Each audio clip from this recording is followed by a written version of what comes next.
Here's the latest on Israel's war against Hamas. 8,000 dead, 3,000 of those children, with over 600 airstrikes. That means every single time you see that black smoke of an explosion from an F-16 fighter jet on TV, think to yourself, 5 more children dead, 10 more adults dead.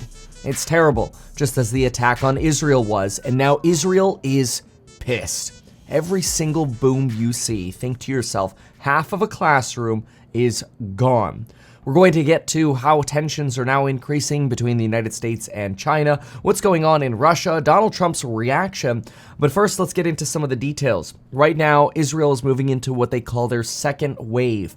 This is their small spec ops approach to attacking the rest of the Gaza Strip.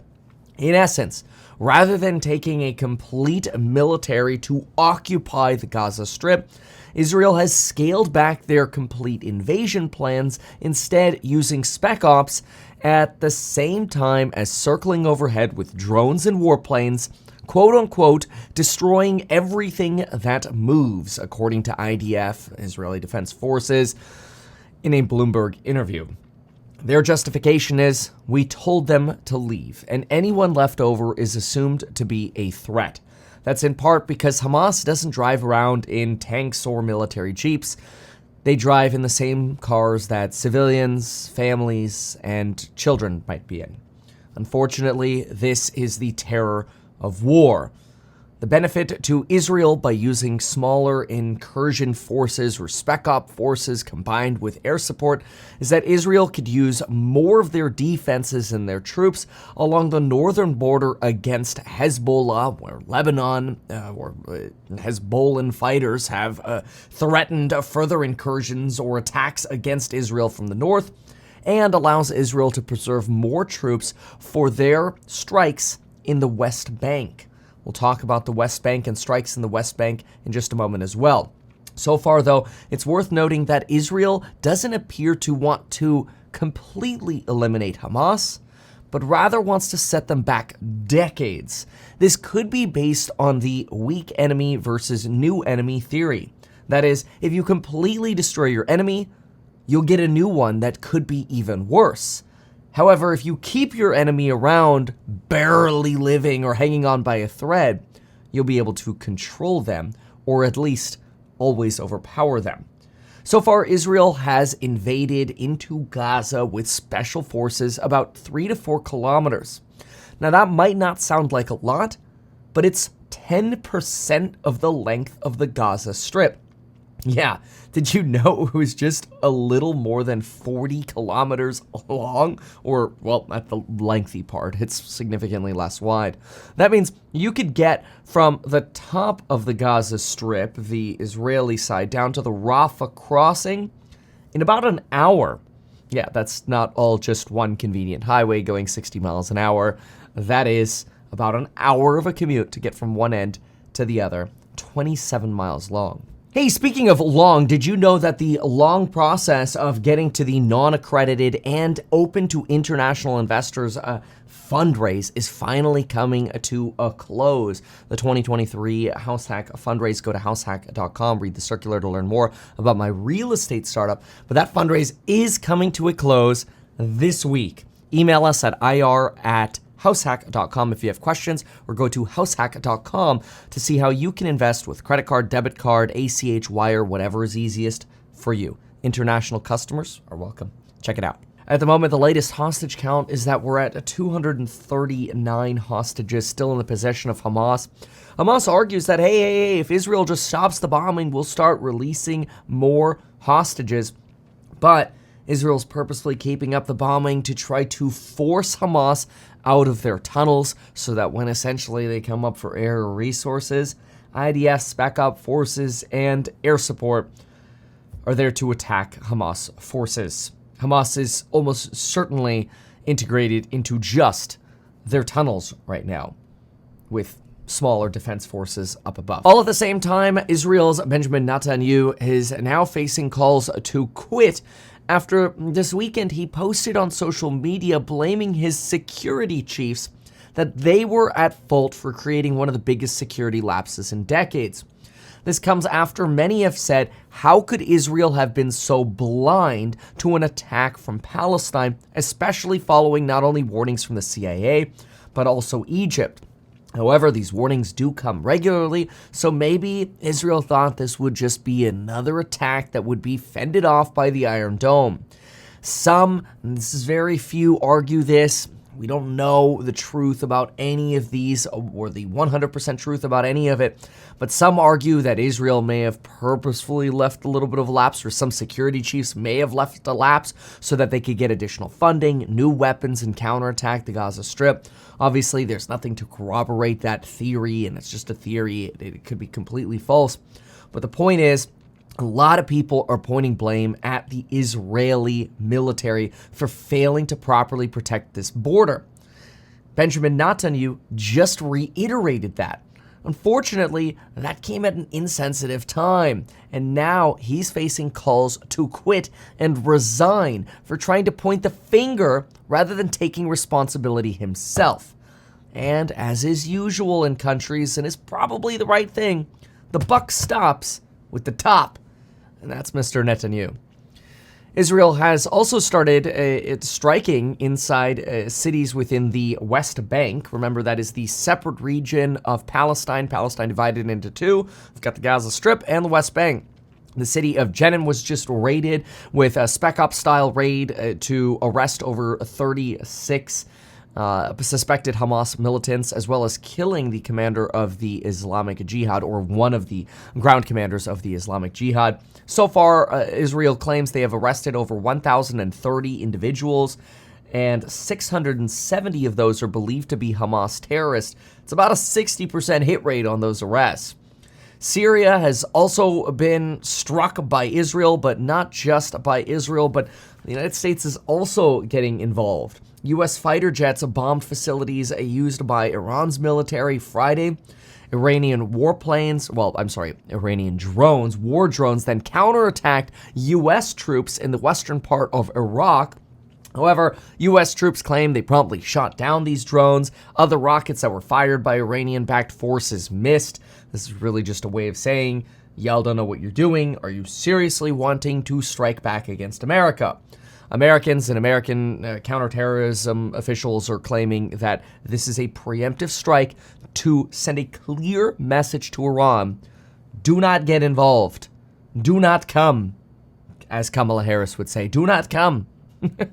And then, of course, we do also have to say that, fortunately, in these recent attacks, no U.S. service members were injured. However, we did, about 10 days ago, have 19, unfortunately, U.S. military members suffer minor injuries at Al-Assad in Iraq and Al-Tanf in Syria. These are garrisons.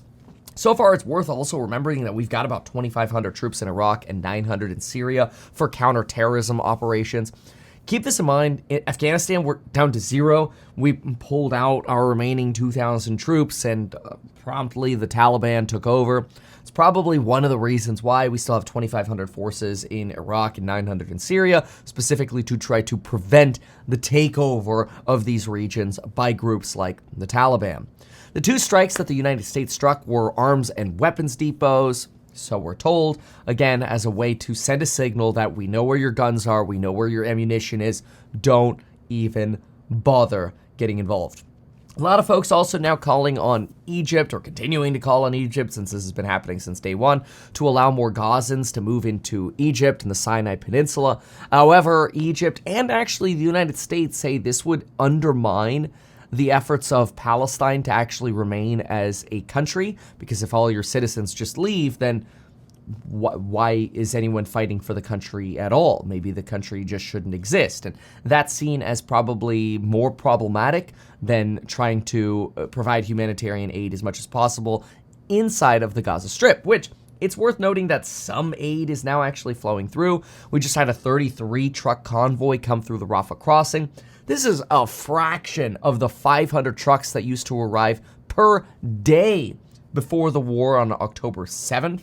Now I think we're at a total of about 47 truckloads of aid for Sunday, with a total of 131 to date. So that means we just had 33 cross, total of 47 for Sunday, 131 in total to date. That means, yes, most of the aid has just now arriving. Over a third of the aid is just now making its way into the Gaza Strip of the total aid that has been delivered so far. And it's a fraction of what's needed. It's so bad that hospitals are becoming shelters.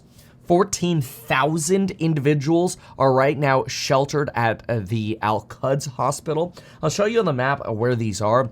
This over here in Tel Al-Hawa is where the Al-Quds hospital is. 14,000 individuals sheltered here, with another 20,000 individuals sheltered at the Nasser hospital. There's also a combined children's hospital here in Khan Yunis. The problem is a lot of innocent people who are coming to these hospitals with injuries from airstrikes or fires or burns or even C-sections are now being treated without anesthetic because there's not enough left. Yes, the director of the Nasser hospital is now reporting, and we're not sure if this is propaganda or truth, but the director of the hospital is reporting that women are being treated with C-sections without anesthetic to try to save as many children's lives as possible. It sounds absolutely devastating. And so does getting kicked out of the hospital when you're 60 to 70% cured. In other words, as you're still in your recovery, go recover outside because there's no room left. This is an absolute disaster and a human travesty. Donald Trump, of course, is unsurprisingly anti-Biden here, arguing that Biden's response is too weak and that anytime an ounce of American blood is spilled, we will spill a gallon of yours. This sort of rhetoric, though, is also increasing across the rest of the world, with China now coming in apparently within 10 feet of a U.S. B-52 bomber. This 10-foot sort of buzzing, which I'll show a video of in just a moment. Here it is.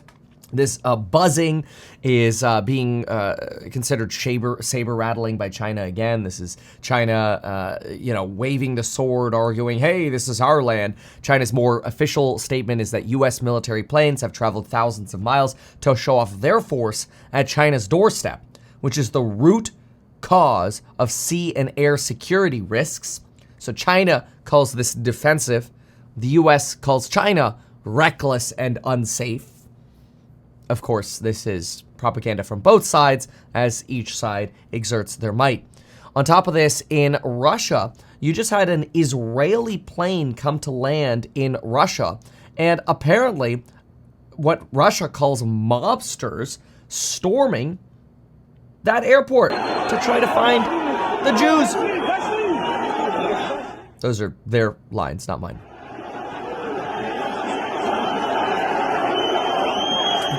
You can see it here from The Guardian in search of Jewish passengers arriving from Israel.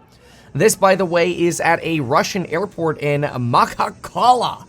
I probably have butchered quite a few names in this video, but I'll tell you, I'm doing my best. Airline employees here huddling inside of off planes to be protected from what are being called, again, the mobsters. The BBC, according to Russia, reported that 60 protesters were arrested. Apparently 150 potentially stormed the runway. This, by the way, the city, worth noting, is just to the west of the Caspian Sea. Here it is on the map. It's just north of Azerbaijan and somewhat north of Tehran over here. So you're much closer to the Middle East than you would think. But when you look at Russia, I mean, look at how large and massive Russia is here. And keep in mind, it actually does extend into the Middle East over here.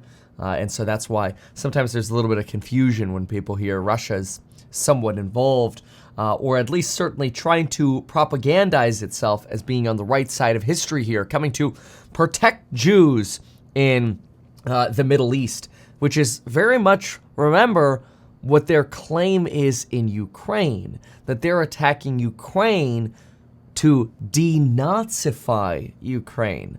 Notice how the narrative stitches together all of a sudden. Anyway, this is the latest on the disaster in Israel and Palestine. Certainly there will be much more in the way of updates. I really appreciate you watching this. If you like this kind of update, make sure to subscribe. I'll continue to bring you more updates. HouseHack fundraise closes November 1st. Check out meetkevin.com for the programs on building your wealth and the link to the HouseHack fundraise, or just go straight to househack.com. Read the offering circular. Thank you so much. We'll see you soon. Goodbye. Why not advertise these things that you told us here? I feel like nobody else knows about this. We'll try a little advertising and see how it goes. Congratulations, man. You have done so much. People love you. People look up to you. Kevin Paffrath there, financial analyst and YouTuber. Meet Kevin. Always great to get your take.